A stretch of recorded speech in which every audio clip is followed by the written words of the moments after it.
Yeah, you know what It must be great to be Batman.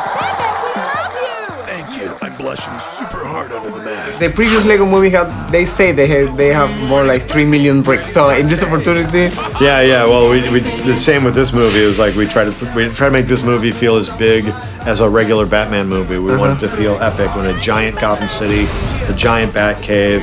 We want it to feel like you're seeing like a big, massive Batman movie. Initialized master build.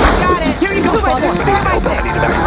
Yes, we did it. Pretty cool, huh? there's amazing how do you control the camera and your visuals because everything is like a CG environment. But pretty much in a lot of moments, you get the sensation that everything is like tiny. It's like a regular Lego thing. So how tricky was big scale, but at the same moment the sensation of a small thing. Well,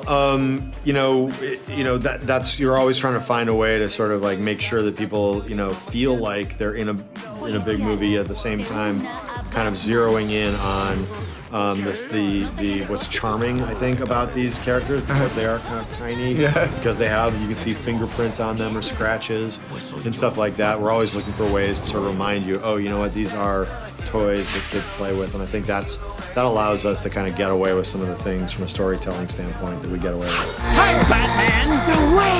Come catch your greatest enemy. Superman is my greatest enemy. In some moment, Christian Bale do that kind of exaggerating the voice, like very well, like this, and I just love how you play and make fun of that. So. Well, yeah, I mean, Michael Keaton really was the first guy who kind of explored the idea of going kind of low with that, but and Christian Bale certainly did like an even more exaggerated, and those Chris Nolan movies were awesome. They're very dark and heavy, and You wanted me. Here I am.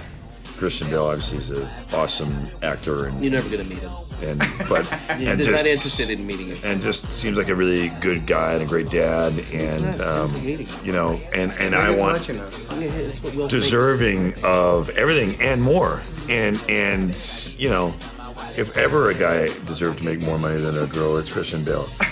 But I just had to throw that. I thought he'd appreciate that. He's Welsh, by the way. Yeah. Is he? Yeah. Huh. Yeah. Okay. I just got back from Wales. Okay. Yeah, because I was waiting outside his parents' house, and then he never came back. But That's what old Batmans do, right? They get to know each other's parents. If you're gonna play Batman, it's important to get to know the other Batman's parents. Let's face it, there is no Batman without the Joker. We go together like coffee and donuts, lapel flowers and rubber chickens, mayhem and destruction. For you, Zach, the idea of this is a classic villain is a lot of different actors, different approach, different angles. How do you take the character? I think you want to make sure I know we're talking about the Joker, but at least the integrity is there and you're paying homage to the character as it's been portrayed. But I think the interesting thing about the Batman story is that it can change, meaning the tone of it can change. It changed for this. When Tim Burton did it, it's different. Now it's become darker. The TV show is very campy. That's what the interesting thing with this. For some reason, this Batman story, the tone of it can shift. Having that it can shift, there's some freedoms in that too. You don't have to go directly like, I've got to study every Joker. But you do want to do something that is maybe hasn't been done so much, and I think with this, it was about the relationship that hasn't been done. I mean, you can do as much as you want with the Joker voice, but I think the context of this relationship was new and fresh, and I think that's what's interesting. Master Bruce, your greatest fear is Snakes? No. Clowns? No. It's being a part of a family again. I never seen in a Batman movie the situation of this one, because with the comedy thing and with the toy thing in some way, you can say a lot of true things, like this guy is really a lonely guy. How do you play with this true about the character, the drama part? This idea that Batman is maybe afraid of having relationships with people because he doesn't want to get hurt again. That was something that was emotionally true and gave us a nice spine to put Batman on. And then we felt like, okay, when we can kind of like, still tell the jokes we wanted to tell, still have the plot that we wanted to have, still sort of, have the action be as epic and big. And we knew people would follow us if we just kept the same emotional truth. because it's Lego, we can kind of we're one step removed from the thing. We can kind of have fun with it and do something that Zach was saying, was kind of fresh and that nobody's really done before.